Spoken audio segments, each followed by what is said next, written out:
सास संगत जी बड़े प्यार और सत्कार से कहिए धन निरंकार जी। सतगुरु माता सुदिशा सविंदर हरदेव जी महाराज की जय। सास संगत जी दासी यही अरदास प्रार्थना करेगी कि सब संत महात्मा के जीवन में खुशियां रहे और सबके जीवन में सुकून रहे और सेवा सत्संग सिमरन में लगे रहें।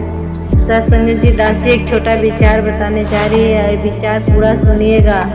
ये विचार जो है सच्ची घटना है सास संगत जी, इसको पूरे सुनिएगा। एक बहन जी के ऊपर है। वो आम व्यक्ति था।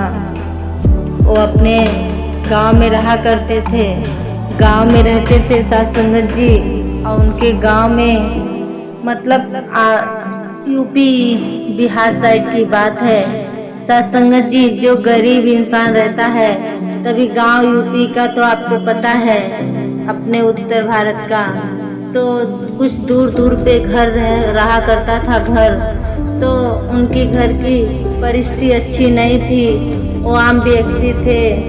तो उनके पति और ससुर सब लोग जाते थे काम पे। फिर वो बहन जी को ऐसा लगा कि मैं जंगल में जाती हूँ, थोड़ा लकड़ियाँ लेके आती हूँ इकट्ठा करके, फिर खाना पकाएंगे, प्रसाद बनाएंगे। उनको मन में ऐसा था और वो सत्संगी नहीं थे। तो सास संगत जी वो बहन जी जब जंगल से लकड़ियाँ लेके आई, गई थी जंगल में लकड़ी लेने, वहाँ पे बुरी आत्मा जो रहती है, वो बुरी आत्मा उनके ऊपर हावी हो गई, उनको शरीर में पकड़ लिया। और जब घर पे लकड़ी लेके आई तो अपने बच्चे को मार रही हैं बहुत। फिर उसके बाद में हंस रही हैं अपने मने मन, जोर जोर से गुस्सा कर रही हैं, पति के साथ झगड़ा कर ले रही हैं सास संगत जी। वो औरत का ऐसा हालत हो गया, वो लेडीज का, कि कुछ उनके घर वाले को समझ में नहीं आ रहा था। लेके तंत्रिक के पास भी गए और बहुत सारे जादू टोना के पास लेके गए, फिर भी उनको कुछ नहीं समझ में आया। तो सास संगत जी उसको फिर लेके आए घर पे, अपने घर पे रखे हैं ऐसी घर में बहन जी को।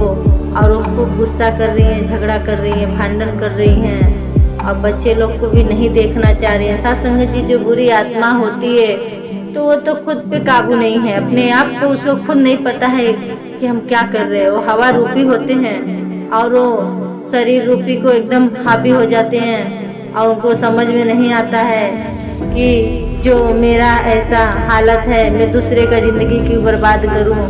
तो बहन जी के एकदम घर में परेशानियां बढ़ते गई। फिर वो उनके बाजू में एक सत्संगी बहन जी रहा करती थी।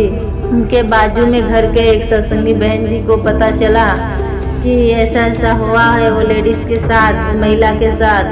फिर वो बहन जी उसके घर पे गई और बोलने लगी कि आप मेरे साथ सत्संग मेरे चलो। हमारे सतगुरु माता जी बाबा जी की बड़ी कृपा है, रहमत है। हमारे बाबा जी की नज़र जिसके ऊपर पड़ जाती है, उनकी आत्मा की कल्याण हो जाती है और निराकार से उनकी मिलन हो जाती है, आत्मा और परमात्मा की। तो सास संगत जी यही ऐसा ही कहने का भाव है कि वो बहन के जीवन में देखो कैसे बदलाव आ रहा है। अभी वो बहन जी सत्संग जाती थी, उनके साथ सत्संग सुनती थी। सत्संग समाप्ति के बाद सेवा भी करती थी, सिमरन भी करने लगी। फिर उनके मन में ऐसा आया कि मैं ज्ञान ले लेती हूँ। वो बहन जी से बोलने लगी उनके घर पे जाके कि आप मुझे ज्ञान दिला दो, हमें ज्ञान दिला दो बहन जी, और मैं भी आपके बाबा जी का दर्शन करना चाहती हूँ। तो बहन जी बोली ठीक है, कोई बात नहीं है। निरंकारी तो ऐसे होते हैं संत महात्मा कि एकदम उनकी शांत स्वभाव होती है और उनकी जो प्यार है वो सबके लिए सत्कार है। तो वही है बात, कहने की भाव है सास संगत जी। वो बहन जी फिर लेके गई भवन में, उनको सत्संग सुने। सत्संग समाप्ति के बाद अनाउंस हुआ कि आज आपको ज्ञान प्रदान किया जाएगा। तो ज्ञान कक्ष में वो बहन जी को लेके गई। बहन जी वहाँ पे ज्ञान दिलाए। ज्ञान लेने के बाद में बहन जी जब ज्ञान ले ली, फिर अपने घर के तरफ आई। फिर वो हमेशा उसी में लीन हो गई। ब्रह्म ज्ञान लेने के बाद उनको बहुत अच्छा लगने लगा, सुकून मिलने लगा। फिर वो सेवा सत्संग सिमरन में जुड़ गए और हमेशा वही प्रभु का गुण गा रहे हैं।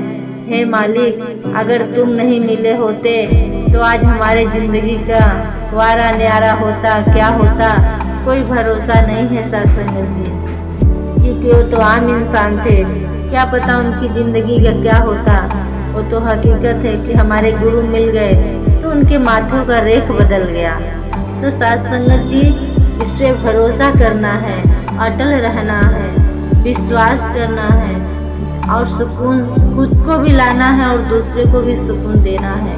साथ संगत जी, यही कहने का भाव है, जितना अगर तन मन धन से समर्पित हो जाओ गुरु में, वो आपको ऐसा नहीं लगेगा गुरु को कि हमारा भगत दुखी है, और गुरु आपको कोई कष्ट नहीं आने देगी, कोई आँच नहीं होगी आपके ऊपर। गुरु की सदा दृष्टि बना रखेगी आपके ऊपर, उनकी दृष्टि, उनकी नजरें जो है आपके ऊपर हमेशा रहेगी कि हमारा भगत दुखी नहीं रहे।